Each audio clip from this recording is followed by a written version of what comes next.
পাকিস্তানি মনোভাব। আমাদের বাবা মা নিয়ে গালি দেওয়া হয়েছে, পুলিশ কেন মেরে ফেলে হুমকি দেয়। তোমাদের উপরে ভর করে স্যার আমি একটু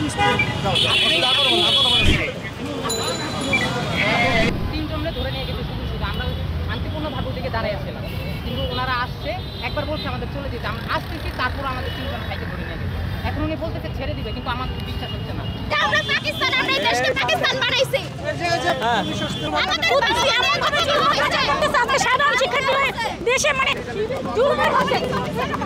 আমরা কেন আমার বাবা আমাদের হুমকি দিচ্ছে, আমরা কিছু করি না, আমরা শুধু দাঁড়িয়েছিলাম কয়েকজন এখানে ধরে নিয়ে গেছে।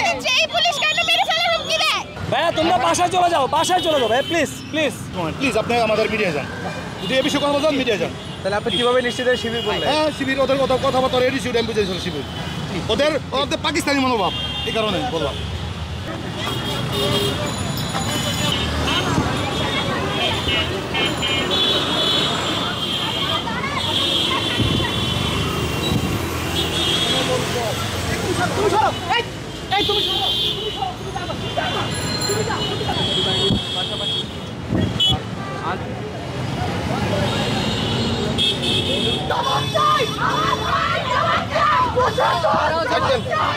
আপনাদেরকে দেশটাকে পাকিস্তান করে ফেলছে, আমাদের বাবা মা নিয়ে গালি দেওয়া হয়েছে।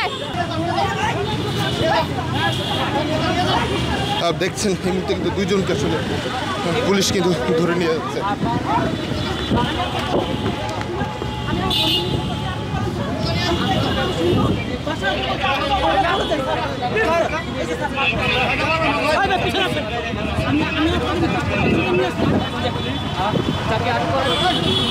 এবং একজনকে কিন্তু আটক করা হয়েছে। তোমাদের উপরে ভর করে স্যার আমি একটু আপনার কাছে আমার একটা রিকোয়েস্ট, আপনি আমার একটা কথা রাখেন অন্তত। আমাকে দেখেছেন, আমি আপনাকে রিসপেক্ট করতে চলে আসছি। আমার কোনো ভাই বোনদের কোনো ক্ষতি হোক এটা আমি চাইনি বলে আপনাকে সম্মান করে আমরা কিন্তু চলে আসছি। আমরা সেই 1 নম্বর গেট থেকে তোমাকে বলতেছি আমরা চলে যাচ্ছি। আমি কি ঠেলে নিয়ে যেতে পারি বলেন? আপনি আমাকে ধাক্কা দিয়ে পারবেন, আমি কি আপনাকে নিয়ে যেতে পারি? আমি চলে যাচ্ছি এখান দিয়ে। আমি কথা দিচ্ছি, আমি এখান থেকে চলে যাচ্ছি। পুলিশের সাথে যদি কেউ পোলাইটলি অ্যাপ্রোচ করে তার সাথে আমি আপনাকে রিকোয়েস্ট করতে, আপনি আমাকে কি করলে আমি এখান থেকে চলে যাবো, আর কোনো কথা নাই। আমি আপনাকে কথা দিচ্ছি, আমি এখান থেকে চলে যাবো। আপনি দেখেন আমি চলে যাচ্ছি, আপনি